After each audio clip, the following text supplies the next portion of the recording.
Sürük və vədə.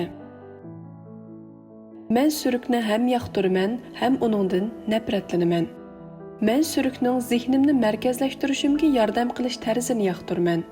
Sürüknün mövcudluğu meni vaqtlarimni planlash və vəzifələrni muhimlik tərtibi bo'yicha o'rinlashtirish imkoniyatiga ega qiladi-da, shuning sharoitida xizmatimni yuqori sifatda və dal vaqtida tamomlay olayman. Erkin xizmatim mening birli mezgilda bir qancha ish bilan teng haplashishimni taqozo qiladi. Agar suruk bo'lmasa, nimalarning qachon qilinishi kerakligini tekshirib turish asosan mumkin bo'lmay qoladi. Bundaq bo'lsa, men xaridorlarimga o'zim ishga oshira olmaydigan va'dalarni berib qo'ymanda, bu kasbiy inovatimga to'liq salbiy ta'sir ko'rsatadi. Suruk to'g'ri liniyadan chatnab ketmasligimga kafolatlik qiladi hamda mening ishlarni muhimlik darajasi bo'yicha radga turg'izishimga, planlashimga va natijamning yaxshi bo'lishiga imkoniyat yaratadi.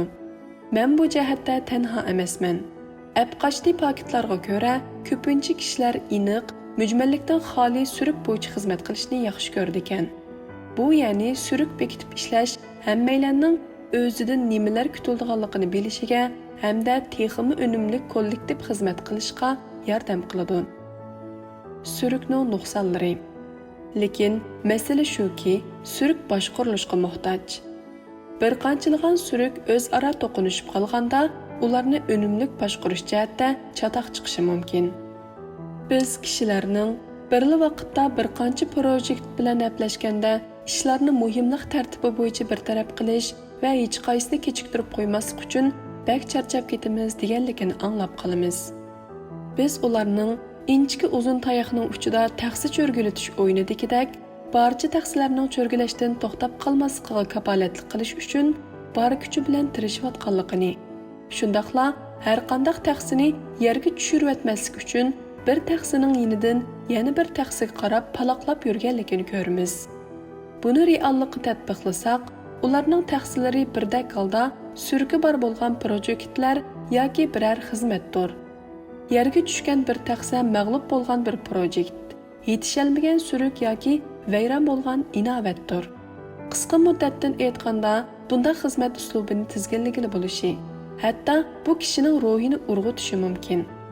Lekin uzun muddatdan aytganda, bu bardoshlik bergili bo'lmaydigan bo'lib ketishi va tashvishga sabab bo'lishi, oqibatda natijani nacharlashtirib o'tishi mumkin. Surukning va reallikqa uyg'un bo'lmagan vaqt ramkalarining ziyoda ko'p bo'lishi diqqatni markazlashtirishga yordam bermasdan, diqqatni to'g'ri vaqtda, to'g'ri ishga markazlashtirishga vaqt qoldirmaydi. Bundaq ko'p vazifalik turmushni o'ylasamla, beshim og'riydi. Qanday qilganda surukdan ijobiy foydalanғалы bo'ladi? Sizning yaxshi ko'rishingiz yoki yomon ko'rishingizdan qat'iy nazar, suruk hamma mavjuddir. Shuning uchun ularning bizning ziynimizga emas, foydamizga xizmat qilishiga kafolatlik qilish muhimdir. Tovandikilar men o'zimga nisbatan foydali deb qaragan choralardir. 1. Real suruk bekiting. Shundaqla sharoit yor bergan taqdirda har qanday noreal suruklarni rad qiling yoki shu to'g'risida munozirlashing. 2. Surukdan ilgari xizmatni tamomlash uchun qaysi vazifalarni qachon tugutish kerakligi haqida plan tuzing. 3.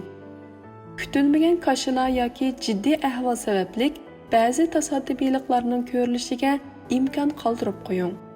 4. Surukingizning ta'siriga uchraydigan hamma odam bilan aniq aloqalashing. 5. Chekdan oshirib va'da bermang hamda boshqalarning sizga surukni tinishiga yo'l qo'ymang.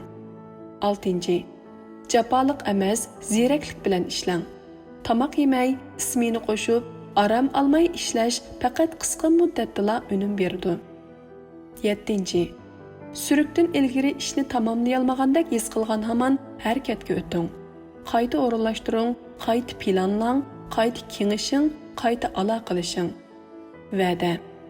Xizmat jarayonida birov sizga bergan va'dasi xiloflik qilsa, qanday hissiyatda bo'lasiz? Naumid bo'lamsiz? Hichingiz pushamdi? Ochiqingiz kelamdi? Xizmatdoshlarimizga yoki xo'jayinimizga bergan va'damizda turolmaslik xizmat o'rnidagi munosabatlarimizga og'ir darajada ta'sir yetkazadi. Lekin gohida niyatimizning qanchalik yaxshi bo'lishidan qat'iy nazar bergan va'damizda turolmay qolamiz. Men yaqinda texi mushunda qishqa duch keldim. Halbuki men eng oxirgi paytda birovni umidsizlantirishni bakli yomon ko'ratdim. Men yaxshi niyatda oshirib va'da beribdiman. Natijada men o'zimning vafo qilishiga tegishli va'dalarimning hammasiga vafo qilib bo'lolmaydiganligimni bayqadim. Shuning bilan men amalsiz holda bu masalani aloqador kishilarga eng yaxshi tarzda yetkazib, o'zimning texmi ko'proq vaqtga muhtoj ekanligimni bildirdim. Shu chaqda kayfiyatim to'liq nachar bo'ldi. O'zimni bir necha soat ayibladim. Shundaqla men va'damda turolmaslikni va shu sababli o'zimni qattiq tanqidlashni faqat yaxshi ko'rmaydim. Masala shuki, men noumid qo'ydim deb qaragan kishilar amaliyotda faqatla noumid bo'lmadi. Chunki men masalani ularga aniq va dal vaqtida tushuntirgan, shundaqla buning chorasini o'tirib qo'ygan edim. Ular bu masalaga nihoyatda ilmiy muomala qildi va hech qanday ziyon kelib chiqmadi. Men bu saboqlardan ibrat olishga qasamyod qildim. Xizmat jarayonida va'da berish hamda va'daga xiloflik qilish jihatda men uchun intayin muhim ikki saboq bor. Biz ko'pincha hollarda o'zimizni boshqalardan oshirib hammadan bak tanqidlab etamiz. Biz ishni yaxshi niyatda qilsak va hurmat asosida aloqalashsakla, kishilar turmushda har xil kutilmagan ishlarning yuz berib qolganligini to'g'ri tushunadi va bizni kechirib o'tadi.